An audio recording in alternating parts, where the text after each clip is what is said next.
Oh yeah, I got a whole list here of questions. Uh, I mean, we just jump straight into it. Thanks for coming, guys. Hi guys, how's it going? This is Blank from Morgan Stanley. He works as an equity analyst on the sell side, so we'll dive into some stuff. Do you want to give like an overview of what that means? Yeah, sure. The sell side is a bit of a behemoth, but essentially we have a load of clients, hedge funds, asset managers, pension funds, and there are various categories of these investors. There are those that have more of a long only bias that are looking to generate um, returns over a long period of time, typically buying equities and holding them. And then you also have funds which do a combination of that long only approach and also shorting equities. So the platform hedge funds like Citadel, Millennium, etc. And our job is to sell research on equities to these clients. And essentially, we have to develop a view on this particular stock within our sector of specialism that we think will outperform the market or outperform the sector, and vice versa on the downside, underperform the market. And our job is to come up with new original ideas for alpha, to generate excess returns. Sorry, Yeah. so that clients can better inform their investment decisions, to generate returns for their shareholders if they're a fund or people that contribute capital to a fund. So that's basically at a high level what equity research is. And so we write research, and then we also publish our own models where we forecast things like sales growth, margins, that sort of stuff. I did get a bunch of questions on that actually. Like, how do you actually go about doing the forecasting? How do you model these things? How do you read the statements? We'll dive into those in a bit. But it's kind of an interesting dynamic for these guys, just because like I'm buy side, you're sell side, so we interact quite often. Yeah. Like we had a meeting with someone from Bank of America. I can't remember his name, but he's quite well known in the fixed income market, and he was basically pitching his ideas about what to buy in European credit, for example, just because Europe is fucking battered, right? Like Europe is fucked, the UK is fucked, everything's fucked, but it's cheap. So Yeah. the idea was, because it's so cheap, what do you actually want to buy? Because it's Yeah. like, in case people don't know, European credit is like company corporate debt, and they're trading very similar to like 2008 levels when they really shouldn't be, because they're very solid financially, and Yeah. they have a lot of buffer room in their margins. So even if they get hit with increased rates and this kind of stuff, they might still recover, and their names are being battered in the fixed income market. So they're very cheap. Yeah. And so we had these guys come in and basically talk about this stuff, which I guess kind of brings us on to the next thing, which is like, what sector do you cover Yeah, in sure. equities? So we cover a sector which is very broad. We cover leisure, and there's sort of my boss, who's the MD, like I said, on the floor. He's sort of the titan of the floor, and then we also have a second guy in command who's an ED, and he does gambling, which is very much the hedge funds platforms that look at that. Although everyone else is like doesn't tick the ESG box. So Yeah. and then the stocks that I look at are hotels, food service, and contract catering / content catering, and then another sort of area we have is cruise lines, which is a lot more of the focus there is on leverage and debt, because these companies are hemorrhaging cash flow, and they're having to constantly raise equity. So if you look at something we publish weekly is like we do like a research note on a particular company, or like a sector-wide note that goes out every Friday, and that's just to obviously say something interesting each week and it keeps you fixed on that deadline. Yeah. And if you look at like the cruise lines, for example, they've just derated far more than anything else, like out of all the coverage on our floor, right? So across all sectors, Carnival, which is our like bottom pick, they've like raised equity 4 times since COVID. Yeah. Like it's like 99% drop in share price from. Do you think that's more of a COVID issue? Like, do you think it's because of COVID these cruise liners are having to they're raise just structurally impaired. Like people just are not traveling by cruise anymore. Yeah. They're just not getting the footfall. They're massively cutting price because there's just so much oversupply. Yeah. And they're trying to generate like onboard ticket revenue, but it's just not working. They've obviously got a backlog of people that would have gone during COVID but haven't, and have saved up all of those tickets. So then they're getting people going on the ship that aren't actually paying anything, because they paid 3 years ago, and of course you need cash now when you're debt constrained. Yeah. I actually don't know much about cruise liners, but I know like from an ignorant point of view, I would think because we have like an aging population, wouldn't that be better for cruise liners? You'd think if people are living longer, typically it's the elderly Yeah. age class that go on cruises, but they're the ones that are most concerned about COVID and the infections and haven't moved on from that. Fair enough. That makes sense. So yeah, they're really struggling.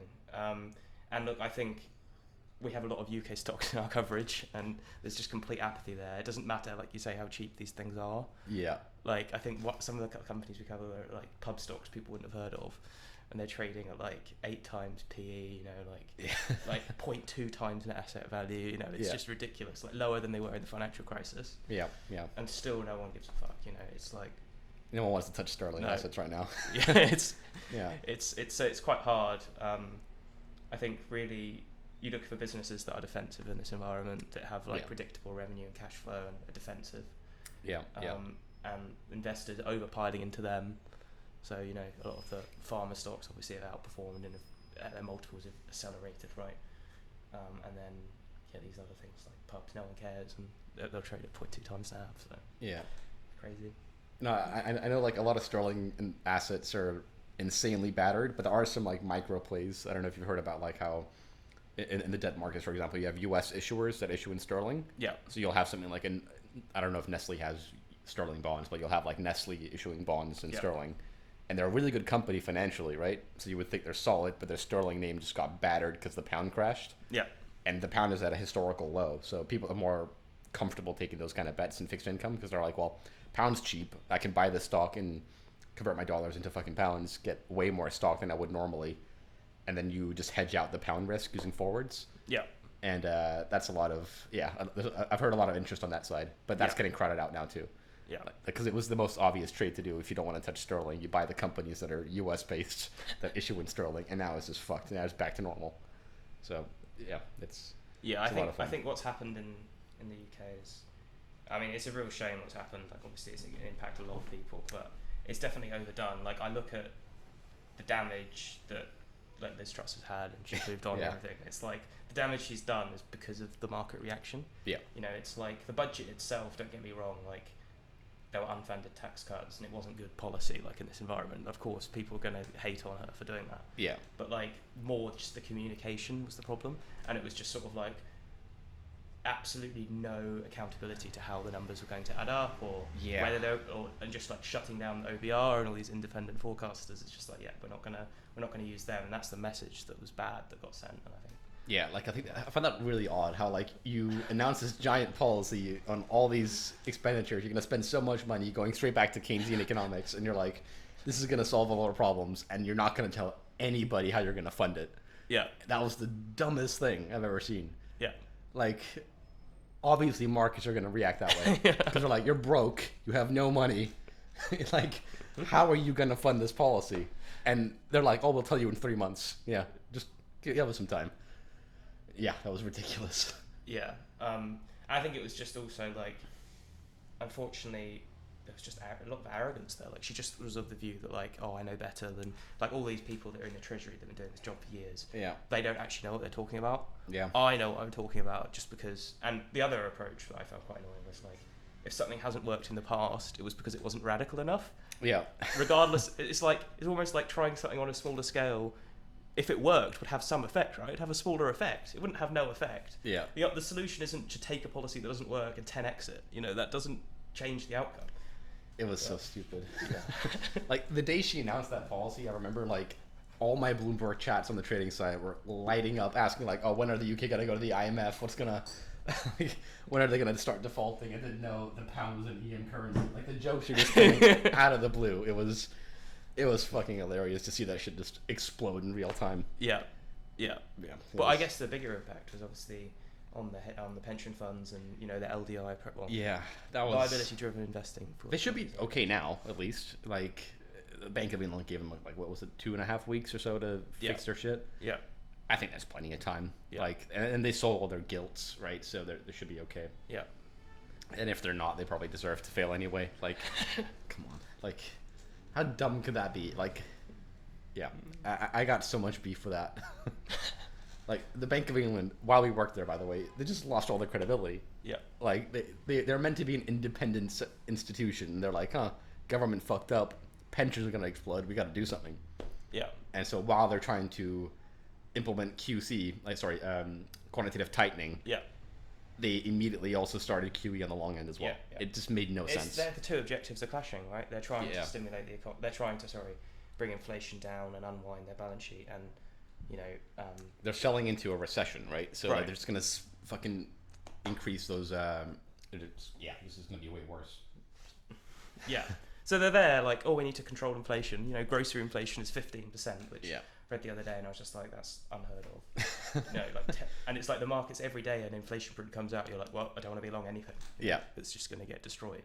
10.1%, that extra 10 basis points, you know, Yeah. last week, this week even, and it was like carnage again. I don't know if you've seen this in your sectors as well, but like, or all the clients I speak to, they're just holding cash. Yeah. Everyone's holding cash. That's why every time there's a slightly positive news, you just see the markets blow up. Yeah. For no reason. Like, you shouldn't blow up for one slightly positive unemployment number. You know what I mean? Right. Like, the central banks aren't going to care about one month-on-month print. They're going to look at consecutive prints. Yeah. But the market's so fucking strapped with cash, and they're eager to just deploy that in any positive news they can. I feel like I feel like the bull market is going to be very aggressive when it does happen because of that. Yeah. Like, when have we had cash positions this high historically, right? Yeah, exactly. So the second there's any positive news, I wouldn't be surprised if things rally. Which I think that's a pretty good question. What are you doing in your personal accounts? What are you buying right now? Yeah, so I've got to be honest. I'm still holding all cash. Like I've literally taken the view like I'm not buying anything until next year. And I think that's maybe a bit irrational, but like there are companies that I look at and I think, oh, you know, they're good on a valuation perspective, but in the short run, as we all know, sentiment drives stock prices. Yeah. And at the moment, the sentiment is still really bad. People I talk to are still. I think a lot of people are reeling from just ginormous losses this year. Yeah. It doesn't matter like how good are the hedge fund. Well, if you are like a really short term hedge fund, you know, like a Citadel, they're still up. But like most people in the space, asset managers, long onlys, are down a lot this year. Yeah. And they're just really. I think, unfortunately, losses are felt as we know more. That psychologically, it's harder to take a loss than it hurts twice as much basically to take a loss than it does to feel as good to get a win or a gain. And so I think people are reeling from that, and the UK people are just still so negative on it in Europe in general. It's I think it's almost like you can try, like I think our strategy guys, they try and look at like valuations and say, oh, we've troughed here, or use examples of like intraday price action, like so we saw with in some days where the market would just shoot up, like you say, aggressively in the morning on a small piece of news, and then it would just decelerate the second half of the day as no one wants to be in the market anymore, you know, within one day. So I think it's getting close, but I mean I just don't really have much faith or conviction in any of these like forecasters' abilities to say this is the bottom of the market, because we're in such a different environment to the past as well. Like we're not just in a normal demand down recession, we're in a high unemployment recession. It's one of the weirdest recessions we're going into, right? Recession. Like it's not very often where you go into a recession where inflation is really high, unemployment is incredibly strong, and the central bank is dealing with like a supply chain crisis that's slowly unwinding, plus an energy cost crisis, and then on top of that, they're trying to hike while not driving the economy into a severe recession. Like Ben Broadbent the other day was I saw that. Like he doesn't want, like he completely shot down the market's expectation of rate hikes, which were priced in at around 150 basis points for the next meeting. There's no way the Bank of England's going to hike 1.5%. No way. And so Ben was like, we're not going to do that. I think the market's overshooting what we're actually going to do. And then obviously they corrected, but I think the number he said was like, if we do hike what the market is pricing in, we're going to shave off 5% of GDP. And so like I think the Bank of England is walking a fine line. And I also think they've just sort of been completely undermined by the government. I mean, the government has fucked borrowing costs for everyone.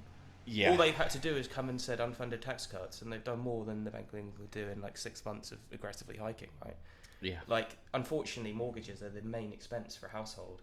This is another reason why I think people are still very cautious on the UK, and it's because like if you look at Europe and the rest of the world, they've all had interest rates rise quite a lot, and you know their mortgage costs for people when their fixed mortgage expires will, you know, they'll double, right? They'll have to end up paying £600 a month roughly more on average. So of course they're gonna have to cut back on other areas like aggressively, right? And it's like inflation at 10% was bad, but like the mortgages are a completely different ball game. You know, it's like that's such a large part of someone's monthly spending. I mean, for that to go up £600, you know, it has more of a detrimental impact from a consumption perspective than 10% inflation, right? I mean, I think that's why my base case is that, I mean, I think Sunak's definitely going to get elected, right? Like, there's it's pretty much, he's already got the 100 votes that he needed to get in. I don't know. What's your view on Boris coming back? Oh, no, Boris, man. That guy, It's only in the UK where someone could get fired for having a party during COVID, and then someone else get elected by accident who was only in for 2.5 weeks. She gets kicked out, and the same guy was like, you know what? I'm gonna come back. Like, it's the weirdest shit. Like, and he's just there with like in the Dominican Republic, and he's got this mate of his, I forget his name, like Duddingham or something. And he texts him, he's like, "Hey Dudders, I'm coming back. It's on." And I'm just like, this guy is so fucking far out of like any sort of reality that other people face. I mean, he was a contender. Like, he was second next to Sunak. I think Sunak got the 100 that he needed for votes. So I think it's gonna be Sunak. But he was like really close. I think it was Sunak, Boris, and then Penny. Penny's like completely out of it. Like, she wasn't even getting 50 votes. Yeah, Penny's out of it. But like, but do you think Boris is out of it? Yeah, because I think Sunak, last time I checked as of yesterday, he had over 100. He had over 100. Yeah. So I think he's gonna get elected, and I think what he's gonna do is definitely austerity. Yeah. And I think he's definitely gonna implement some sort of mortgage relief plan, because next year is gonna be insanely difficult for people that are refinancing. Yeah. Like, refinancing at 6%. Yeah. That's fucking insane. Yeah. So to give you a story, like, I've had practical experience of this. I was looking to buy a house in about April, May. Like, not in London, I can't afford it. Fair enough. But like, you know, somewhere basically in like the Midlands, it was just like an investment, like a 130,000 house. Sure. And the mortgage rate back then was 2.6%, fixed for 5 years. Yeah. And I managed to get it at 2.8%. Yeah. In early June, and just completed on the house. So that's fixed for 5 years. That's great. But like, if the house had fallen through, it wasn't a portable mortgage, so they would have reevaluated the market conditions. Yeah. And I worked out the interest rate was 6.5%. So it's more than double. Yeah. In 4 months. Yeah. And that just would have made the house unaffordable. Like, on top of rent and other expenses, I can't afford that. Yeah. So, you know, I think there's going to be a housing market correction. You can see it, by the way. There's another part of the floor who sit next to us is they cover home builders. Yeah. Oh yeah. I gotta get like the Taylor Wimpey, and then you look Yeah. at the ones like Persimmon that are really exposed to like first-time buyers. Yeah. It's And they've just been. It was funny because it was like that one little niche at the start of the sell-off where all the UK buyers were like, "No, but housing's safe, you know, bricks and mortar." It's like we learned nothing from the financial crisis. yeah. It's like they're really safe. And then everyone was like, "Yeah, but every time interest rates have risen this much, there's been a housing correction, you know." And it's like every time the stock market's corrected, the Fed has been normalising rates, you know. Like, there are just these macro things. The market just derates. It doesn't matter what sector you're in. It doesn't matter how big the company's earnings are growing. Yeah. It's still going to sell off, right, with the market. Yeah. And their sell-off has been ridiculous because everyone was too complacent. They all thought that, you know, like the housing market was secure. Yeah. And you're starting to see the signs now where like new housing transaction activity growth is slowing, starting to flatline, and then that will come through on prices. Then when it comes through on prices, it will come through on construction, and then, you know, people obviously will struggle with repaying their mortgages as well. So that will have another downward impact. So I think when it comes to like positioning in Europe, you have to think about like which sectors are sort of more early stage recovery sectors. Yeah. And also which companies are actually faring quite well. Like in our space, we have like, I don't know if you've heard, you know, like Premier Inn, like the budget hotel Premier Inn. They're nailing it. Like their numbers are like 30% above last year, and they keep growing. And it's because in a downturn, people go to budget hotels, right? Yeah. And like their costs are half. Sure, they've got cost inflation, but it's half the rate of their revenue growth. And like that, they're still derating with the market. So when the market starts to like, when people start to look at where their real value is, they'll move to that first, rather than, you know, a company like a cruise line, which is never, in my opinion, is going. Some of them will go bankrupt. Yeah. So like you have to do the analysis at a company level, and you also have to think about, if you're going to buy an index, which sector might be more like early stage recovery, or which geographies may have more room for recovery. Like, I mean, everyone talks about China, and who knows when that's going to recover. But maybe you could look at like another market, you know, like Korea, or, you know, like other markets in Asia. They have a lot of recovery potential. So yeah, you've got to be careful, basically. It's a difficult market, and if you're not prepared to lose money, then don't get involved. Yeah, I think that's the best advice, right? Like, if you don't want to lose your money, don't get into it. All right, I'm going to go ahead and pull out some questions here. So, Frittata asks, what are you doing now, and why did you leave your previous job? Okay, yeah, that's fair enough. So the thing bearing in mind, any job, I think the most important thing is your boss, right? If you don't get along with your boss, then it's just not going to be a great experience. That isn't the reason why I left my old job. My boss I really got along well with him. But like, look, it's a fluid industry. People move from the sell side to the buy side. Yeah. So my boss moved. He'd been in sell side for about 6 years, and he wanted to go to Qatar. Very different lifestyle. So he did that, And then we are a 2-person team, which is quite rare most of the time. If you're an associate and you've just joined, you've got quite a few people on your team. But it was just the 2 of us. He left, and there was a lot of uncertainty for me. Like, I might have moved into another sector, but the sector they were looking at moving me into, which I had reservations about, basically because the guy who was going to be put with, I was like, I don't want to work with him. I'd rather work with anyone else but this guy. And after a few weeks, I was like, oh, we're going to put you with this guy. And I was like, yeah, but I'll start looking elsewhere. And then I went on holiday for 2 weeks, did all my interviews in Andorra skiing. Yeah. And they were like, oh, we've got this job with this guy, he's been in the industry 35 years, you can get promoted faster. And I'm just like, well, it's a better firm, a bulge bracket versus a tier 2. I was just like, I might as well go for it, Yeah. So I handed in my notice, and that was that. So I think it wouldn't have happened if my boss had stayed. You get into a certain way of working, and you like if you're comfortable with your boss, I think it's good to stay with them. Yeah. Because you can get moved somewhere else and just not have that relationship. But it was just sort of more forced by the situation, I think. Yeah. And it's always something you've got to be cognizant of. Like, people vote with their feet, and you should do that same likewise. Like, if you feel like you're not enjoying it, or you're in a difficult position, don't just stay for the sake of it. Like, look elsewhere.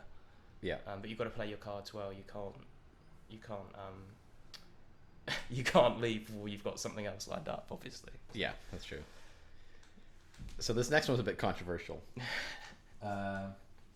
It's from Bridged Candle. So sell-side analysts seem to have been notoriously biased with their price targets. Why do you think that is? Is it due to conflict of interest or incentives? This seems like there's no accountability. Yeah, no, that's fair. I mean, I don't think it's that controversial, to be honest. Look, I think it's a really good question, really. I think there is accountability, right? Because, like, people that are the top of the profession, like my boss, been in the industry a long time, they have something that differentiates them from everyone else on the street. Like, you don't. Yeah. They have like they call it the institutional investor survey, where the buy side votes on who's the best analyst. It's like a fucking popularity contest. It's like a BuzzFeed ranking quiz or something. Yeah. But like, if you're consistently getting things wrong, I don't think you're going to be as popular, right? So like, I think there are incentives to like have the right rating and think critically about it, and look, like, a large part of my job is being critical of like, oh, why are we underweight this or equal weight this? Why aren't we overweight here? And by the way, different companies have different ratings. So like Jeffries, it was just buy and sell and hold, which I think is a bit too simplistic, especially in this environment. A lot of people just won't want to buy anything in this environment. So Morgan Stanley, it's more equal weight, overweight, underweight, and you can apply that in a different context. But anyway, going back to the question, I think people have stale models, for one. Maybe they have lots of companies in their coverage. Yeah. And there are smaller cap companies that they don't really give that much stuff about, so they don't update their approach to valuing it. And maybe their price target, therefore, is stale. Like in this environment, interest rates are going up, you've got to whack up your whack. Yeah. No pun intended. And you've got to compress your multiple, and that'll come through with a lower price target, right? Yeah. And I think the other thing is, there is definitely a tendency when people have committed to something for a significant period of time, it can be quite hard for them to go, look, I'm wrong. But I think there are numerous factors. It is a very personal thing. I think a lot of analysts are incentivized to change their rating and their price target if it's of if there's enough client interest. Like if it's like a reason, like say it's got $1 billion, $2 billion market cap, and you talk regularly to hedge funds about it, you're going to update your model, right? I think the other problem is that analysts move. This is probably the biggest point. They move with the market too much. Yeah. So like when it's in a bull market, it's like, I remember my old boss at Jeffries, his price targets were all really high. I look back on it now and I was like, these multiple, like, what's this EV/EBITDA multiple? It doesn't make any sense. Like, you factor in growth, which carries on for 5 years at the same rate. It seems quite unrealistic. But in that market, prices rising and rising and rising. There's a tendency for people to extrapolate their assumptions, to be more aggressive with their assumptions. Maybe their bull case becomes their base case, and in a downturn, vice versa. Maybe their base case becomes their price target, right? How much of that do you think is because everyone else is saying the same thing, right? Like in sell side, you get the habit of like, well, if it's a bull market, everyone's risk on, right? All the research is positive, everything's great, everything's looking great. Yeah.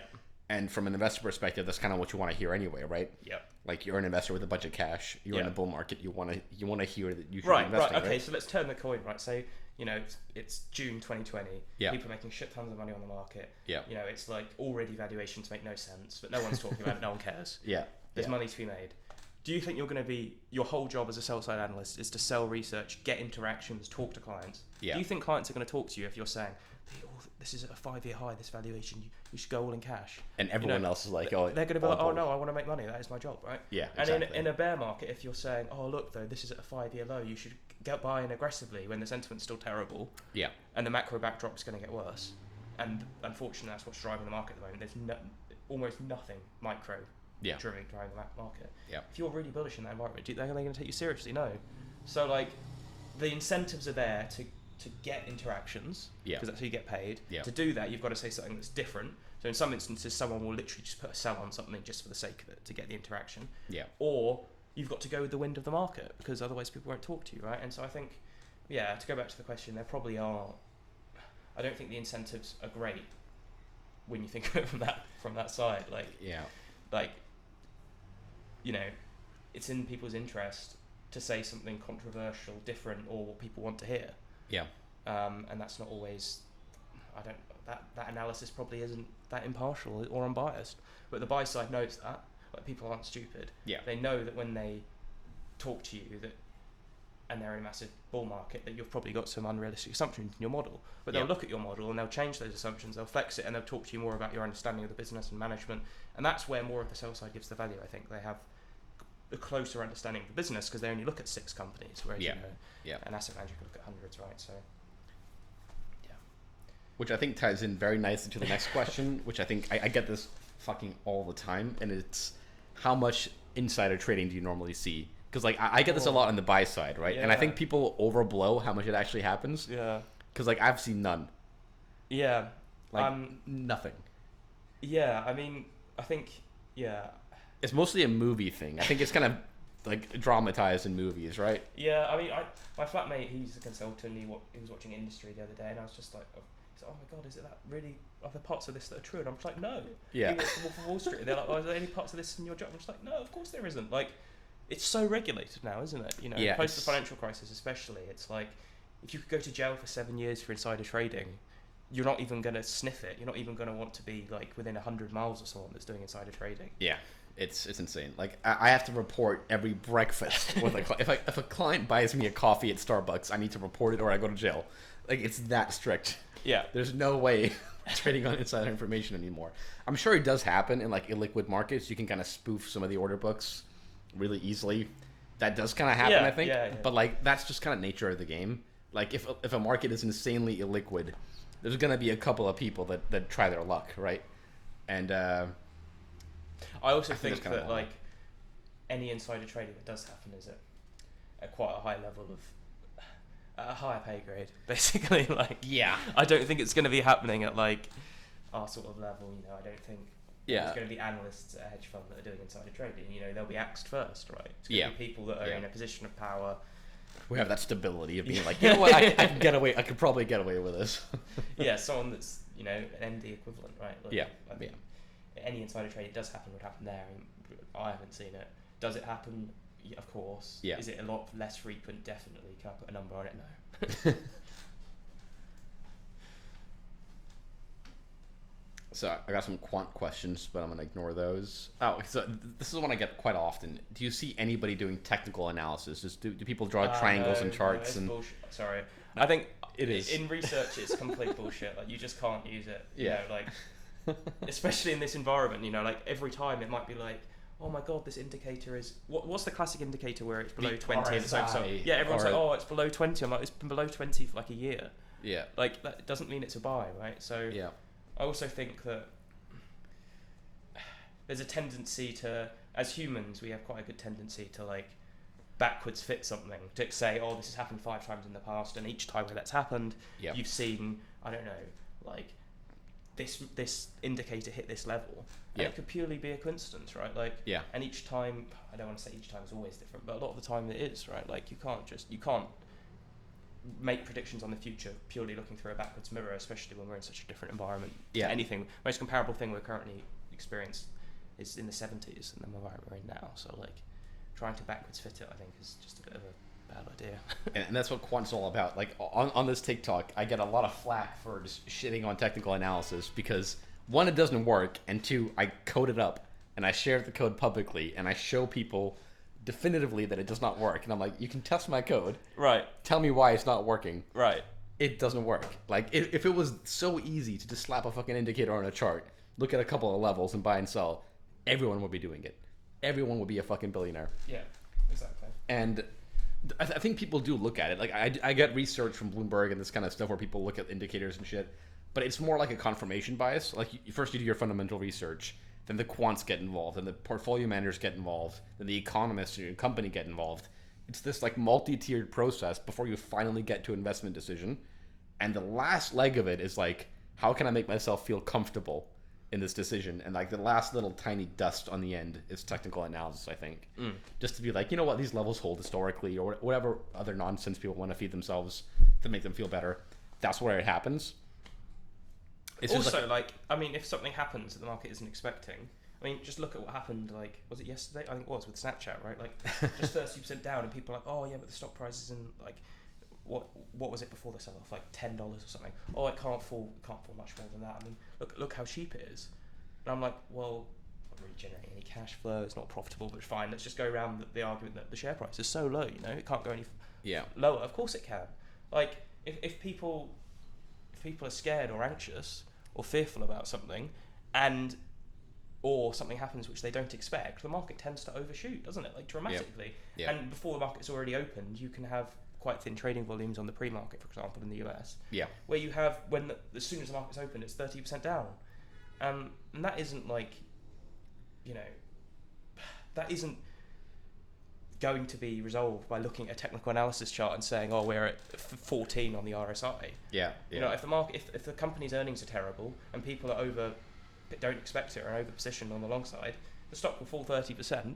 And then all of a sudden the RSI will shoot back up, right? Like, and it'll be like, oh, it's no longer oversold. And you're like, oh, that doesn't make any sense. It's 30% lower.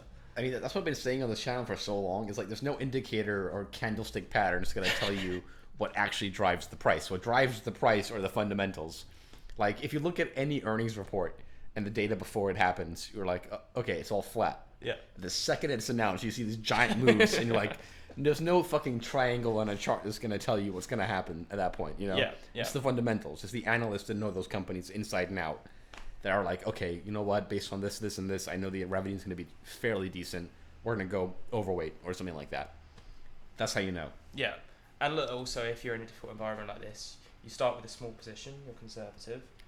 And I think you've got to have capital on the side. I think people have capital on the side because they're aware that like bear markets can last a long time, and the bull market we had post the COVID sell-off was ridiculous. That's just like, money printing. I just find it crazy that we got to that stage where everyone was like, oh, you know, actually convincing themselves that like the market was efficient and pricing in things properly. No. And then are actually confused when I was saying the sell-off would happen for ages, and then it would be, you know, a very very severe bear market. Like I was saying it from like June 2020, which is way too early, but like.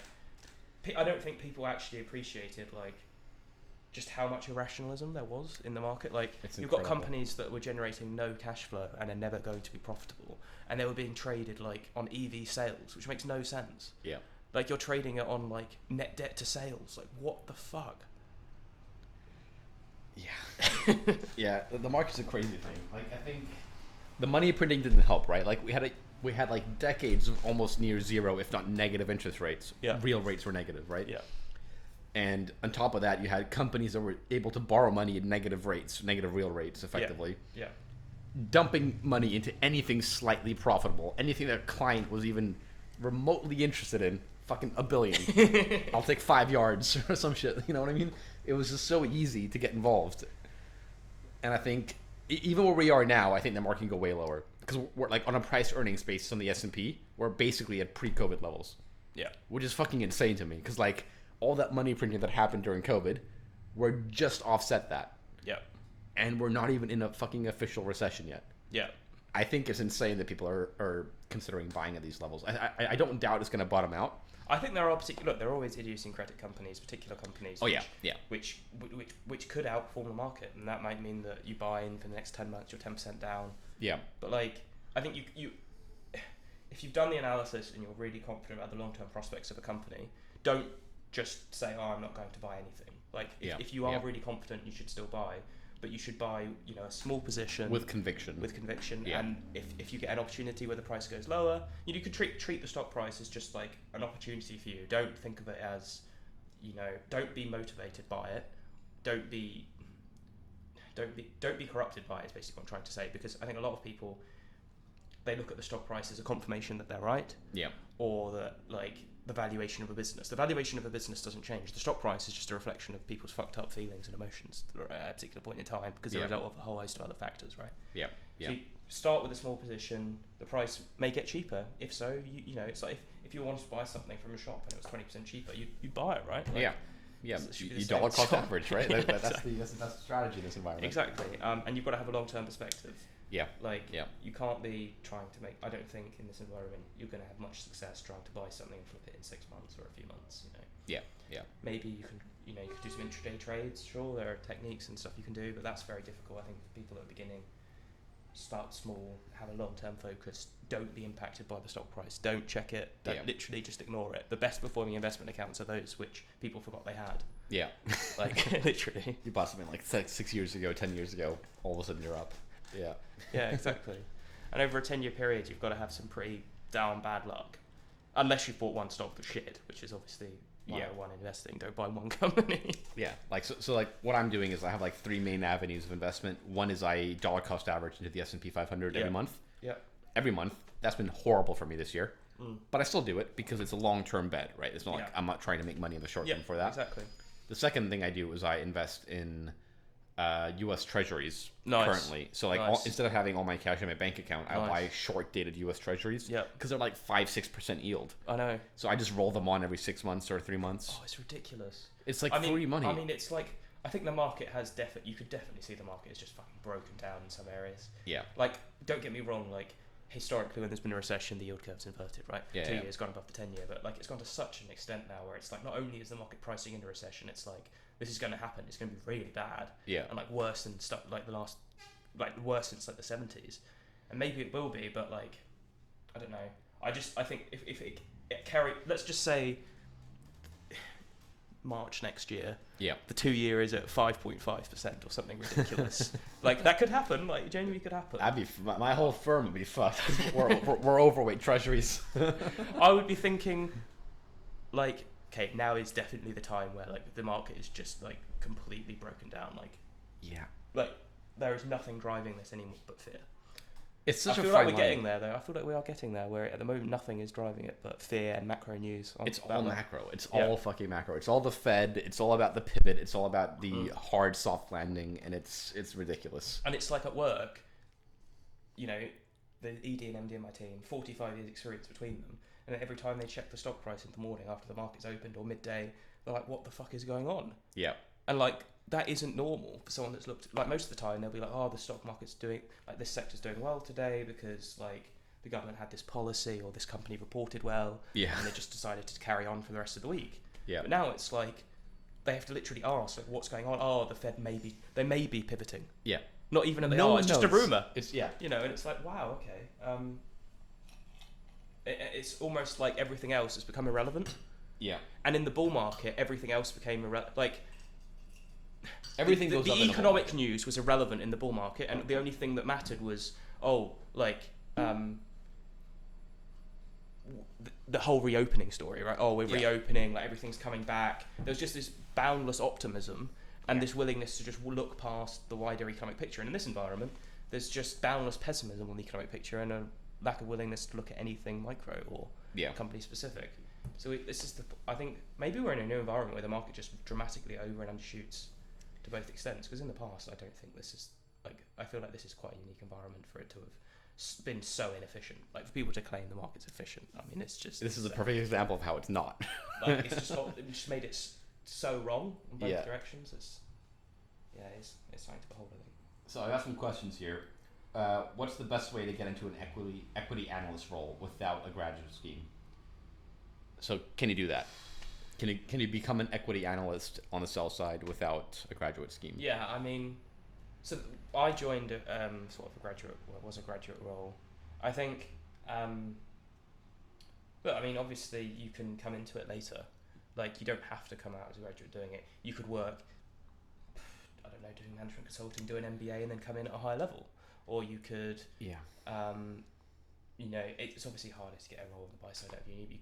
I don't know why you move from the buy side to the sell side, but if you really wanted to, you could. I think there are people that are in investment banking and they just want better work-life balance. So they do that afterwards. But look, it is a hard area to break into. It's not as hard as throwing from a graduate level. It's not as hard as investment banking, as in, like, you know, M&A. Yeah. But it is difficult, and I think you do have to. The best way to do it is to try and get in an internship. Like, that's obvious, I think. I mean, if you don't do that, then working respectable management consultant or an audit's quite a popular route now, because a lot of these roles are quite accountancy based. Yeah. So if you've worked at, and when I say an audit, like at PwC or like one of the big four, done that for a few years, and you've got like your ACA, then you can move in, and that's becoming quite popular as well. Yeah, I mean, I know PwC has an M&A department as well, and people move internally all the time. They'll do like your ACA, whatever your basic scheme in accounting or audit you do. Yeah. Then they'll switch to the M&A department in PwC or KPMG or whatever it is. Yeah. And then they go to one of these like blue chip companies. Yeah. That's quite common. Yeah. Yeah. Or like, I guess there's apprenticeships as well, right? In the UK. I don't know if like MS has one, or I know my company does have a few, but not in like sell side. Yeah, there are apprenticeships, but I don't think I've not seen any that directly lead into like more operations or that sort of stuff, as opposed to equity research. I'm sure they might be in. I think there are at other banks. Like, I think JP and Goldman Sachs may have some, but I haven't heard about them in equity research specifically. I think really the foolproof ways are: you do an MBA, you work in investment banking, you get onto a grad scheme or internship, or you do audit beforehand. There are the main ways. There are others, but like, you'd have to fight harder. Yeah. To get in, I think, through another route. Or there are people that work obviously in something like wealth management for a bit. They then have to like do some training to show they've developed modelling. But I think really, like, if you're not coming from an investment banking background or some sort of other banking background, or, you know, like an MBA background, you have to demonstrate that you've got the modelling and accountancy skills, and the best way to do that is genuinely getting ACA qualification or you know, working in audit. That does seem to be the main other route, I think. Yeah, that makes sense. So Shyam is asking, what does your daily work routine consist of? Like, what do you do on a day-to-day basis when you go into the office? Fuck. Yeah. This sounds like a painful question. Yeah, no, it is a painful question. It is a painful question. I think every morning is very similar. Like, you know, the main news comes out at 7 a.m, because that's when the RNS's regulatory news service for public companies comes out. Yeah. The particular day, it will very much depend on the day. Like, if it's a day where a company's reporting their earnings, then like, you have to be in the office earlier, you have to prepare. You know, like, one of the key things about the sell side is not only that there's a huge focus on accuracy. Like, if you just get anything wrong, then your reputation and credibility is shot, right? There's no room for error at all. Yeah. And like, on the buy side, it's a different sort of pressure, because you have to make money. If you don't make money, you know, we're out. You're out, right? We're done. So that's my career over. Go back to the Bank of England at that point. So it's a very different sort of pressure. But like, to answer the question, you usually get in around 6:30, and it's all about being on top of the news flow when it comes out.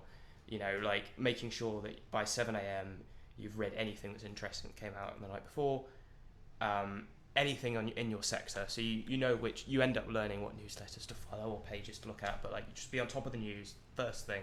Yeah. Then it's the emails, any client requests, you handle that, and obviously if it's an earnings day, you get someone else to do that, and your focus is on writing the earnings roll, and it has to be out by 7:15. Yeah. And it has to be checked by someone. So that means you have to prep everything beforehand. It literally have to, like, you know exactly what parts of the release are going to relate to what chart, and what numbers are going to be in which paragraph, and that sort of thing. Yeah, yeah. So different mornings bring different stresses. But then there'll also be weeks where it's quieter and you work on more regular, like bigger pieces. We wrote like a very large, like 400-page note looking at like a 1%, 3%, 5% hit to GDP, modelling how that would impact the balance sheet and cash flow and income statement of all these companies, what that would mean for, and then adjusted our bear cases, and then we're able to give like a holistic view of why some of these companies are our top picks, that sort of thing. Yeah. So there are weeks where you'll be working on the same report for like 2-3 weeks, busy, but you're just working on one thing and obviously doing some client requests and stuff on top. And then there'll be other weeks like next week where I have 4 earnings in a row, so you're just getting in at 6 every day and just covering loads of earnings. And then other days where it will be quieter. So like it's very seasonal. But it's an early morning job. You get a lot done before lunchtime. Like you're the most productive from 6:30 till 12:30. I almost feel like sometimes the work I do from 6:30 to lunchtime is more than most people do in their day job. By that point, anything afterwards is just a bonus. Like it's very much a focus on being very productive when the markets are open. And then they close at 4:30. So if you do have other things to do sometimes later in the evening, but most of the time it's just about being as productive as possible for clients during that time. Yeah, that makes sense. I mean, it's kind of similar for me, but like I work mostly 8:30/9 till 5:30 or 6 sometimes. So it's not too bad. On average, it's a 9 to 6 or 9 to 5. So it's not too bad, but I do find that it's, on the buy side at least, it's stressful in a different way, in the sense that you can't fuck up. You fuck up once, as a quant especially. You fuck up once, it means you're shit at math, you're shit at your stats, you don't know how to program. No one's gonna hire you. No one. Because you've just fucked up everyone's money. You can't be wrong as a quant. You need to know your shit inside and out. And I think that's why the industry currently is shifting from master's students to PhD students. So like nowadays, when I get my CVs through, I recently got like 100 CVs sent to me from from the quant department. And they're like, okay, we need like 2 or 3 from this list to hire for this year's round of quant or whatever, interns or whatever. They're all fucking PhDs. And I was looking at this and I'm like, all these guys are fucking insanely overqualified for this role. And the main reason is because people want that ability of just being able to be insanely passionate about one thing and know it inside and out. They don't care if you don't know anything about finance. That's fascinating, yeah. No, it makes sense, right? Like, if they're overqualified, they're more likely when they've been working long hours and their brain is 50% capacity to still not get it wrong as well, So. Yeah. And that's what I hate. So one of the best things about quant is the pay and the work hours. The worst thing is you need to be switched on.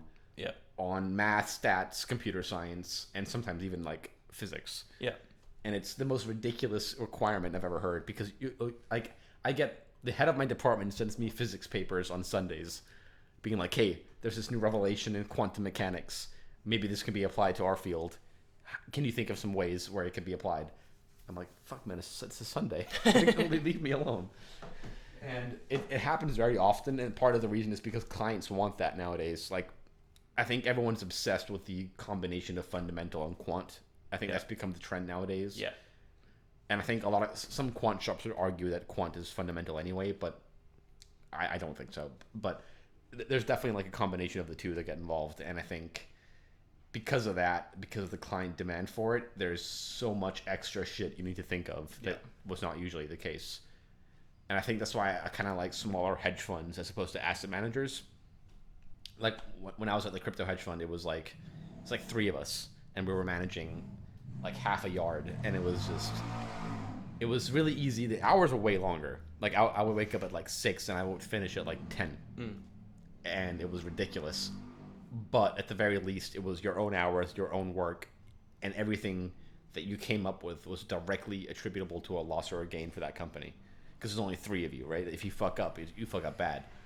And at the very least, you had some ownership of your work, whereas now it needs to be like 16 fucking departments dipping their hands in the jar before you get to deploy anything.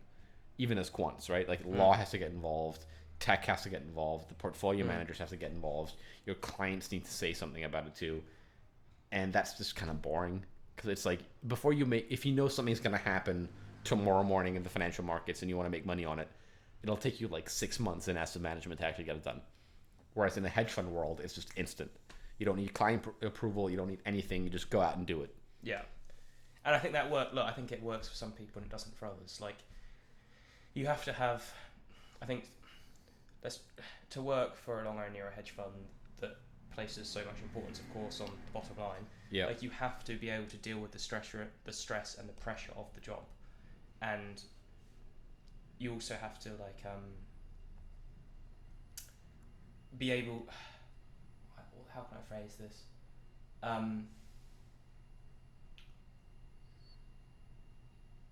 It's a risk, right? You're taking a massive risk. Yeah.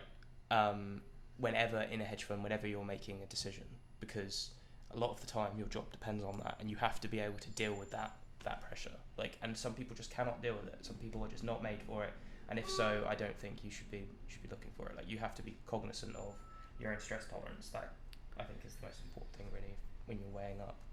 If you've already decided, like, you really enjoy finance, stock market, whatever.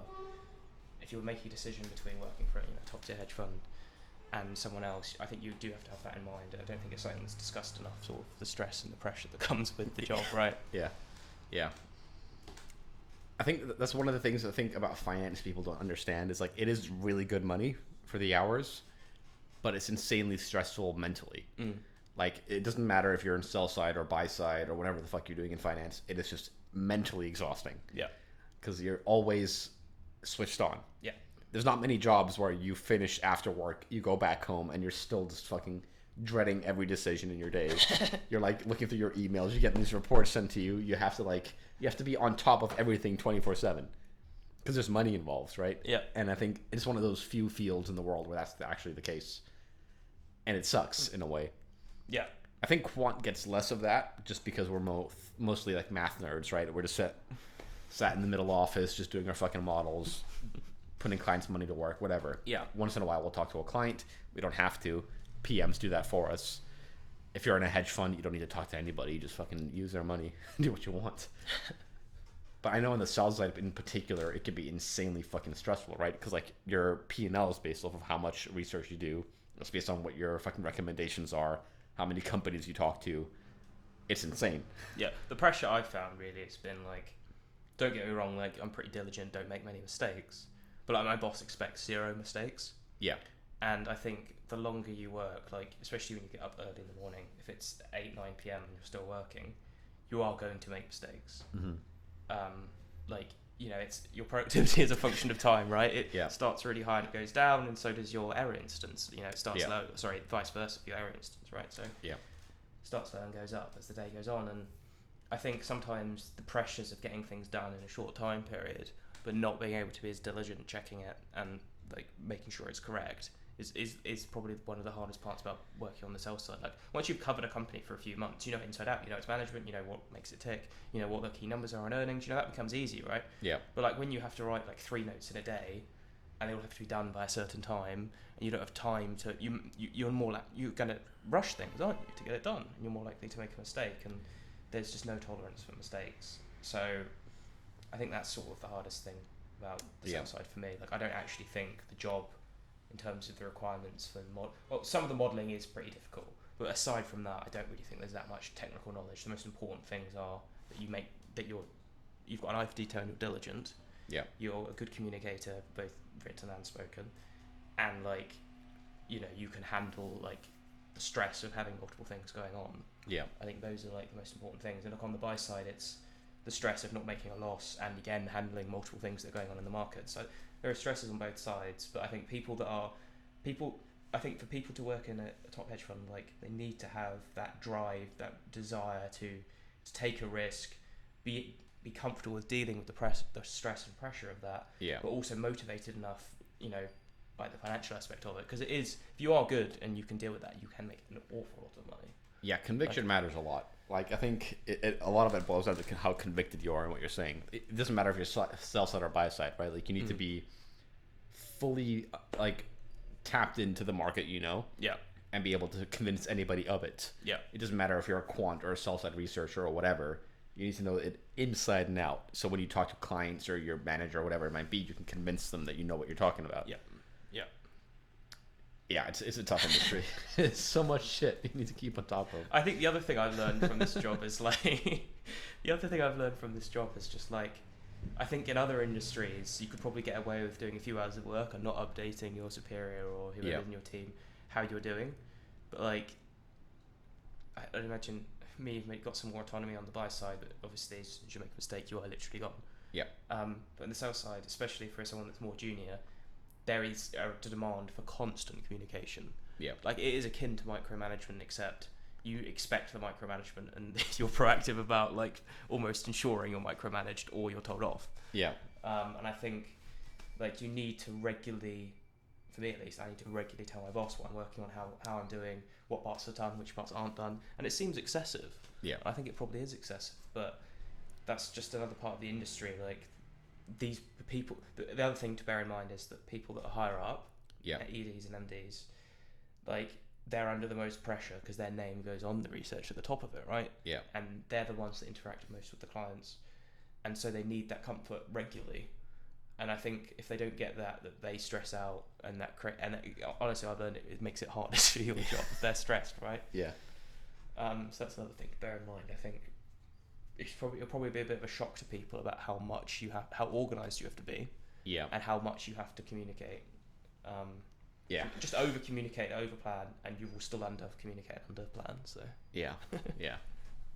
I mean, finance is one of those things where like it interacts with so many different skill sets. Someone did ask in the comments actually, like, what are the top skill sets that you utilize? God. Yeah. Like, do you want to go first? I mean, Quant's very different. Like, Quant is, you talk to clients, you do math, you do portfolio optimizations, you do strategies.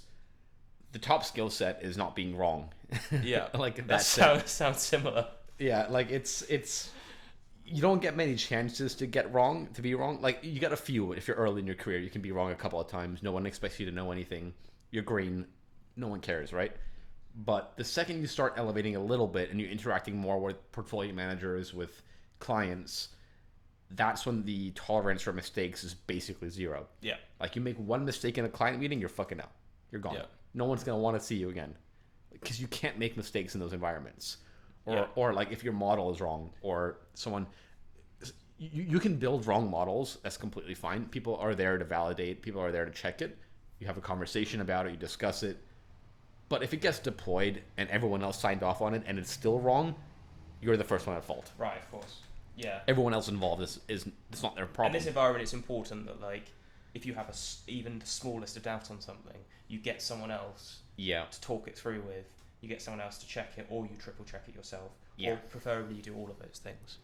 Yeah. Like, because it's always going to fall back on you. You're always going to make some mistakes. But the key thing is you've got to learn about how you make sure those mistakes don't become crippling mistakes or things that impact the firm, right? Like, it's cliche, but you have got to do that for your own survival. Like, yeah, pretty much. So yeah, I think the key skills for a research analyst, equity research analyst, are one, like I said, communication is so important. Yeah. Like, I would say you need to have a strong written skill set. You need to be able to write clearly, concisely, and quickly. Yeah.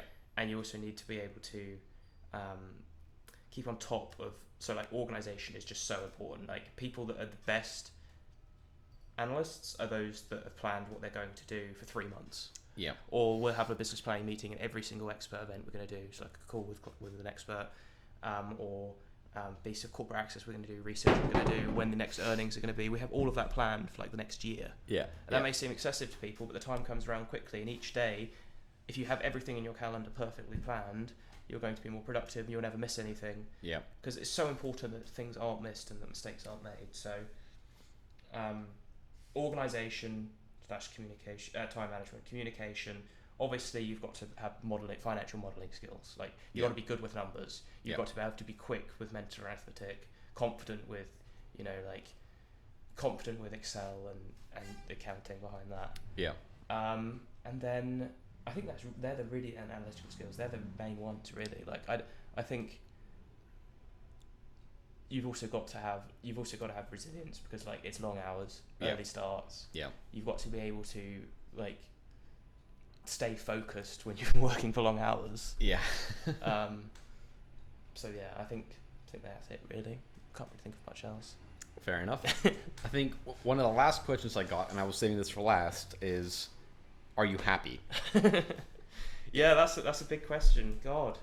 I get this one a lot. Yeah, God. That's a really tough question. I mean, it goes with the wind, right? Like, if you have a few weeks like I have where I haven't made a mistake for a month, great, you know? You're not. Yeah. I don't know what is happiness? It's subjective. But let's not go to that. But like, Yeah. last month, like I'm more chilled, going to the office, know what to expect, and yeah, I'm pretty content or happy with my job. But like, there are periods where, aka, I work long hours and I make a mistake. You get bollocking from your boss. Yeah. Then of course you're not happy, right? Yeah. Like, so I think it ebbs and flows really. But on net, I'm happy with it. Will I do it for a long time? No. Yeah. Yeah. How about you? Yeah, I think I'm in the same boat. Like, I think I am happy. I think it's on the balance, right? Like, it depends. Like you said, it's an ebb and flow, right? Like, it depends on the month, depends on how much bulking you're getting. It's very much bulking dependent. Yeah, exactly. Like, it's an ebb and flow. Like, it helps a lot to have like routines in place, like whether it's the gym or meeting your friends every once in a while, whatever it might be. Yeah. It really helps because like at some point the money doesn't matter anymore. Sure. Like arguably what we were earning at the Bank of England versus what we're earning now, there are fucking huge differences. Like, oh my god, huge. that was slave labor. There's a large multiple between the two. And the difference now is just that the hours are longer, the work is harder, it's more mentally stressful. Yeah. But I think I'm happier. I'm just as happy as I was then. I think. Yeah. But it's all dependent on like your friend group, what you're doing, your habits, right? Yeah, exactly. And like how you spend your downtime. And also, it does depend though, like we've said, it does ebb and flow. It does depend on the day. It's a huge ebb and flow. Like, yeah, it's a tough one. I think a lot of people probably, banking's the classic industry, people get into it, they're like, oh, I'm not going to be in it forever, I'll do it for a few months or a few years more. They'll have that in their mind, and then before you know it, you're 50. Yeah. So I think you do have to be cognizant of that. And the other point you made about, you make this money, then it doesn't really become about the money anymore. For me, I don't really think, I'm definitely not keeping in the job because of the money. Like, it's good money. Yeah. But I could do another job that's 2/3 of the pay and less than half the hours, literally. Yeah. So I don't really think it's about the money. Obviously, it's about as well the other doors it opens for you, the career opportunities. Yeah. But I'm not going to close the door off doing an MBA, but literally doing something else. Yeah. Yeah. And I think I probably get easily bored as well. Like covering one sector after a couple of years, I might be like, maybe I'll change sector, but I might change industry. Like, I've not written anything off, So yeah. Yeah. Life's short. You don't want to be doing the same thing forever. I don't think. Yeah, that's true. Like, I know for Quant it changes constantly, but that's just because the nature of Quant is that the second you do something, it gets priced in. Yeah. So I could have like a fucking amazing model that makes a shit ton of money for a few months. Next thing I know, this doesn't work. It's broken, and now my job is to make a new one, and that's just, it's a constant repetitive cycle. So you're always looking for the new technologies, the new maths, the new stats, whatever you can apply to the industry. That's why we read physics papers sometimes. It's because we're looking for any edge possible to make money. And so it's constantly changing, and it's exciting, but it's like it's something that gets very tiring to the point where you may not be happy, I think. Yeah.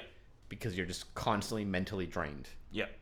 And I think it's the same for sell side, right? Like, you're just always need to be on top of your sectors, your companies, your names.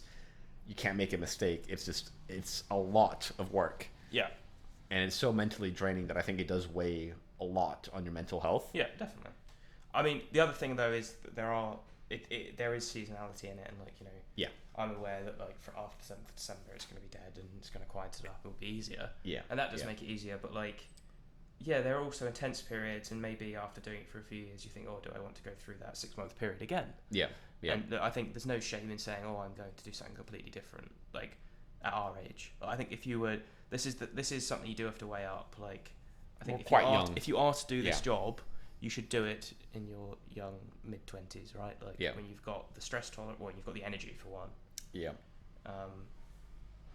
And the industry we're in, if we make good money, we can invest it and it'll compound and help us retire earlier. So there are upsides from it which you're not really aware of. I think what happens in finance is you get so bogged down in the specificities of your job, and the week goes so quickly that sometimes you don't even have that much time to often reflect on what you're doing, or whether that is definitely what you want to be doing with your life. It's a tough one. And another sign of a job that you enjoy is that it goes quickly. But I think with finance, that is not always the case. I think it goes quickly because there just is a lot of work to do. Yeah. And a lot of There's always shit pressure, to do. right? Yeah. A lot of pressure. It keeps you busy. Yeah. What do you think is like the thing that keeps you the happiest though in your routine outside of work? Yeah. I think obviously massively important, going back to your point about people you spend time with, friends, family, that sort of stuff.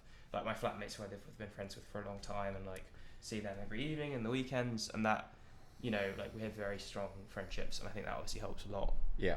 But also doing, you know, like just going away for the weekend to do, like different places. I know maybe it sounds a bit toxic. We're just fucking off from London for the weekend. No, yeah, I do the same like, thing. Yeah, it happens all the time. Like, that always makes me feel better. Like if I just leave London for the weekend. London is great. It is amazing. But like, if you live here, you work here, you need to get away at some point because you just associate it with work, right? Yeah. It's the same routine. It's in and out. You've been to Regent Street like a million times. Yeah. You've pissed on the side of the London Wall. Who cares, right? Like, it happens. You gotta get away sometimes. Yeah, it's odd when you see tourists on the tube and they're like, "Oh, I love London Eye," and you're just like, "What have you done for the last 6 months of work?"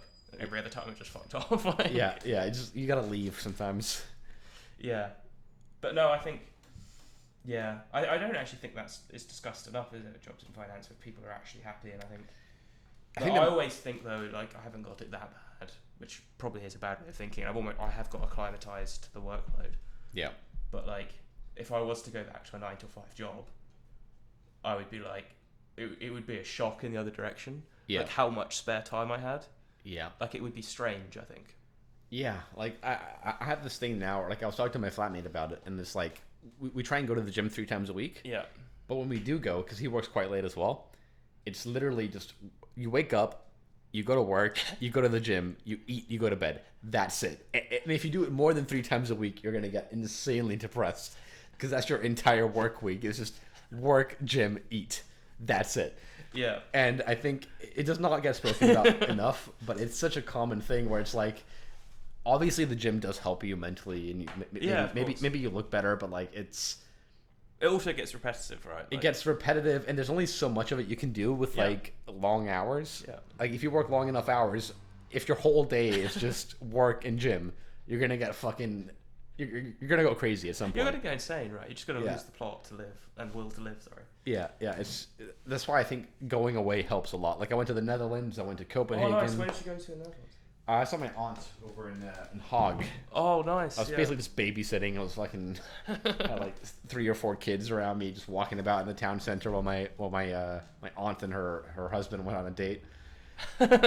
Happens all the time, but I don't mind it much. Yeah. And the other thing is, of course, make sure that like any holidays you take off, you have a great time and unwind and like do not think about work. Like, just shut your shit off. That is the problem with finance. I think other jobs, you've made this point before, like in the evening you could just leave work and then just like ignore your phone. Yeah, you can't do that in finance. But in finance it's hard, and in the evenings you're always, even in the weekend, you check it every few. Well, I check it every few hours a week, which is bad. Yeah, same. But like you just don't know what could happen, and that's the problem, right? Like company could merge with another company, or you could, like, anything can happen. Could happen on a fucking Sunday afternoon, like literally. Yeah. So it's harder. It is harder to switch off from, I think. Yeah. And I think all those little things do help. The money helps as well as a good motivation to put in those hours, but like having that extra shit in between helps a lot. I am of the view though that like I'm going to do it for a few years. I don't know about you, it's the big existential life questions. Yeah. I might be 50 until I'm still in fucking Morgan Stanley. Like, honestly, could happen. But I am of the view that like I'm going to do it for a few years. Yeah. I put away like a third of my income into a pension, so like it's going to grow significantly. Yeah. And then just, you know, do a job that's of lower pay but less hours, something that's a lot more relaxed. I'm not averse to that. Yeah. But at the same time, it is a conundrum. At the same time, in my current job, I do feel like I'm stretched at sort of the capacity of what I can do, which is actually quite satisfying because you're learning a lot.